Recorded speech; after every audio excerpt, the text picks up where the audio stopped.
कहानी की शुरुआत होती है लगभग रात के 3:30 बजे, जब एक हाई सिक्योरिटी वाला ट्रक लॉस एंजलिस की एक डोनट्स की दुकान के बाहर रुका और 2 सिक्योरिटी गार्ड दुकान के अंदर गए। एक कार और एक एसयूवी ने ट्रक का रास्ता ब्लॉक कर दिया और इनमें से कुछ गुंडे बॉडी आर्मर और गैस मास्क पहनकर उतरे। इन गुंडों के पास जबरदस्त बंदूकें भी थी। जैसे ही गार्ड्स बाहर आए, इन गुंडों ने बंदूकें गार्ड्स के ऊपर तान दी। ट्रक ड्राइवर ने तभी लॉस एंजलिस पुलिस को खबर दी कि कुछ गुंडे उन्हें घेरे हुए हैं और उनके पास बड़ी बड़ी बंदूकें हैं। एक गार्ड ने बड़ी चालाकी से अपनी बंदूक निकालने की कोशिश की, लेकिन एक गुंडे ने उस पर गोली चला दी और फिर दूसरे गुंडे ने ट्रक ड्राइवर को मार डाला। इन गुंडों ने ट्रक के दरवाजे को खोलकर एक दूसरे गार्ड को बाहर निकाला। इतनी देर में पुलिस भी वहां आ गई। दोनों तरफ से गोलीबारी शुरू हुई, लेकिन इन गुंडों की असॉल्ट राइफल्स के सामने पुलिस की नॉर्मल बंदूकें क्या ही कर पाती। 4 पुलिस वाले और एक गुंडा इस गोलीबारी में मारे गए और फिर जल्द ही गुंडे ट्रक को लेकर फरार हो गए। वो लोग इस ट्रक को एक गोदाम में ले गए। गैंग के लीडर रे ने बॉस्को को खूब डांटा क्योंकि उसने सिक्योरिटी गार्ड पर गोली चलाई थी। रे ने गैंग के बाकी लोगों से कहा कि ट्रक की बिगड़ी हालत को ठीक करना होगा। जैसे ही रे ने ट्रक का दरवाजा खोला, एंसन ने रे से पूछा कि क्या वो ठीक है। तब रे ने जवाब दिया कि हमने 4 पुलिस वालों को मारा है। पुलिस हमें कुत्तों की तरह ढूंढ रही होगी। डिटेक्टिव निक ओब्रायन इस दुर्घटना वाली जगह पर पहुंचा और फिर एलए शेरिफ डिपार्टमेंट के अफसरों के पास गया, जो उस गुंडे की लाश के पास खड़े थे। पुलिस वालों को ये समझ नहीं आ रहा था कि आखिर वो लोग खाली ट्रक को लेकर क्यों चले गए। इस पर निक ने कहा कि जरूर इसके पीछे उनका कोई प्लान है। कुछ दूरी पर सड़क की दूसरी तरफ से बॉस्को इस मीटिंग की तस्वीरें खींच रहा था। वापस जाकर बॉस्को ने रे को तस्वीरें दिखाई और उसने निक की तस्वीर दिखाते हुए कहा कि ये इस घटना का इंचार्ज है। रे ने अपने साथियों को बताया कि निक मेजर क्राइम्स डिवीजन का हेड है। डॉनी, जिसने पिछली रात ट्रक चलाया था, निक की तस्वीर देखकर वहाँ से चला गया। निक और उसके साथी अफसर इस केस की छानबीन कर रहे थे। वो इस नतीजे पर पहुंचे कि ये किसी अंदर के आदमी का काम है, वरना उन्हें कैसे पता चलता कि ये ट्रक जो है 3:30 बजे यहाँ पर आएगा। उन्हें शक था कि इस कांड के पीछे रे का हाथ है, जो 8 महीने पहले ही पैरोल पर रिहा हुआ था।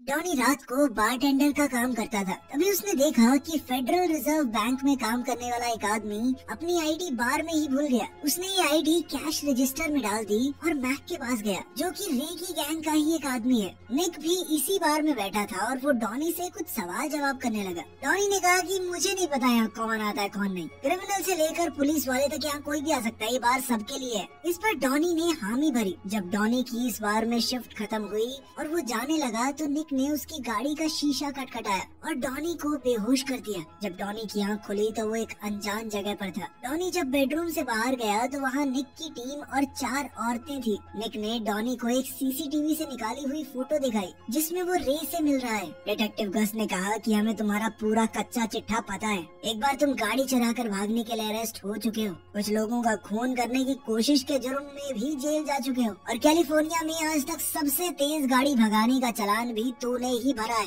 गस ने उसे समझाया कि तुम्हारी सिर्फ एक गलती तुम्हें सालों तक जेल में वापस फेंक सकती है। डॉनी ने उन्हें समझाने की कोशिश की कि प्लीज सर, मैं सिर्फ रे से एक आधी बार मिला हूँ, उसके अलावा मैं कुछ नहीं जानता। निक ने अपनी बाजू पर बना एक टैटू डॉनी को दिखाया, जिस पर रेगुलेटर्स लिखा था। निक ने पूछा कि इसका मतलब जानता है तू? पुलिस वालों की एक गैंग है जिसका नाम है क्लीक, मैं उसका हिस्सा हूँ। ये गैंग नियमों में विश्वास नहीं करती, अपराधियों को सुधरने का मौका नहीं देती, सीधा गोलियां उतारती है उनके अंदर। निक ने अब डॉनी से सीधा पूछा कि तेरे जैसा डरपोक आदमी ऐसी खतरनाक गैंग के साथ क्या कर रहा है? डॉनी ने कहा कि सर, मैं उनका सिर्फ ड्राइवर हूँ, मुझे चोरों की गैंग के ऑपरेशन के बारे में कुछ नहीं पता। निक ने डॉनी से कहा कि उनके साथ कांटेक्ट में रहना, और जब मैं फोन करूँगा तो उठाएगा तू, समझा? वरना तुझे उठा लूंगा मैं।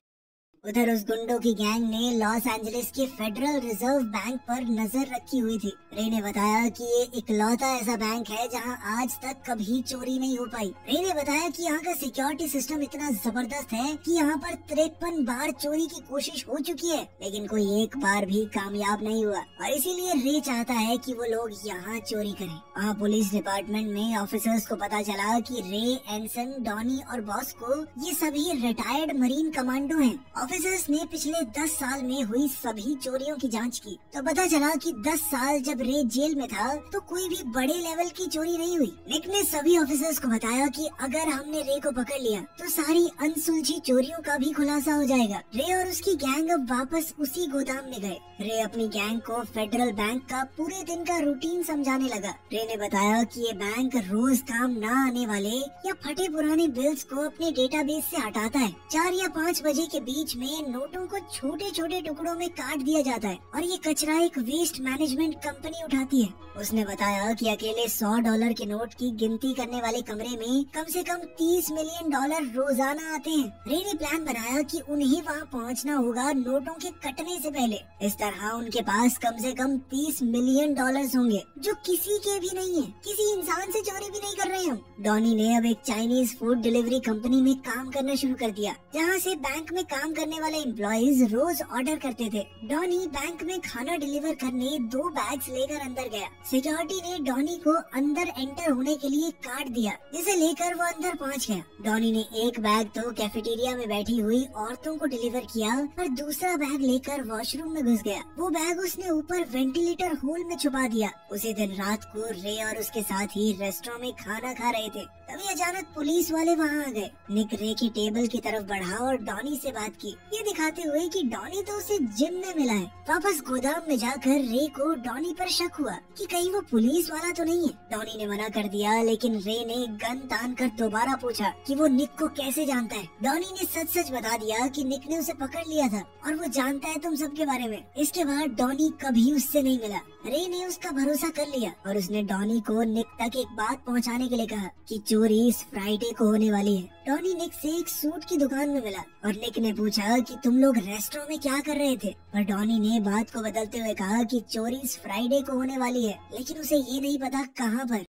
अब निक उस क्लब में पहुंचा जहां रे की गर्लफ्रेंड काम करती है और शो देखने लगा। रे की गर्लफ्रेंड स्टेज से उतरकर निक के पास आई और उसके कान में कुछ कहा, जिसके बाद वो दोनों उस लड़की के घर पहुंच गए। अगली सुबह जब रे वहां आया उसकी गर्लफ्रेंड लिविंग रूम से भागी और अंदर से निक शर्टलेस बाहर आया। वो दोनों एक दूसरे को घूर रहे थे और फिर दोनों की ही नजर टेबल पर रखी बंदूक पर पड़ी। निक ने रे को आंखों से बंदूक उठाने का इशारा किया लेकिन रे उसके जाल में नहीं फंसा, बल्कि वो निक के सामने से गुजर कर बेडरूम में गया और दरवाजा बंद कर लिया। इसके बाद निक ने अपनी गाड़ी में पहुंचकर अपने साथी को फोन किया और चोरी की अगली लोकेशन का पता बताया जो उसे रे की गर्लफ्रेंड से पता चली थी। बाद में रे की गर्लफ्रेंड ने उसे बताया कि तुमने जो कहा था मैंने कर दिया। अब चोरी का दिन आ गया और पुलिस वाले बैंक पर नजर रखे हुए थे। तभी एक वैन पार्किंग में आकर रुकी। रे और उसकी gang bullet proof jacket, mask और असॉल्ट राइफल्स लेकर पहुँचे। उन्होंने बैंक में घुसते ही सिक्योरिटी कैमरा पर गोली दाग दी और सभी को नीचे बैठने का ऑर्डर दिया। गैंग ने सबके फोन्स लेकर उनके हाथ बांध दिए और साथ ही सबके सर बैग्स में डाल दिए। रे ने बैंक मैनेजर को कहा कि पुलिस को फोन मिलाओ और कहो कि $10 मिलियन की फिरौती चाहिए हमें, और वो भी एक हेलीकॉप्टर के अंदर जिसमें फ्यूल पूरा भरा हो, वरना हर एक घंटे में हम एक हॉस्टेज को गोली मार देंगे और अगर किसी पुलिस वाले ने यहाँ आने की कोशिश की तो एक एक करके सभी लोग मरेंगे। जल्द ही पुलिस और FBI बैंक के बाहर आ गई। बैंक के अंदर अचानक एक फोन बजा और रे ने फोन उठाया। उसने सीधा पूछा कि जो मांगा है वो मिलेगा या नहीं। पुलिस वाले ने कहा कि हम आपकी मांग के ऊपर काम कर रहे हैं। इस पर रे ने कहा कि बिना पैसों का जुगाड़ किए फोन करने के लिए तुमने एक बंदे को मरवा दिया ना। तभी बॉस को एक आदमी को पीछे ले गया और गोली चलाने की आवाज आई। अब ऑफिसर ने दोबारा फोन किया और इस बार मैनेजर ने फोन उठाया। मैनेजर ने बताया कि एक आदमी को पहले ही मार दिया गया है और जितनी बार तुम लोग फोन करोगे उतने लोग मरेंगे। तो अगला फोन तभी करना जब इन चोरों ने जितने पैसे मांगे उतने का जुगाड़ होगा।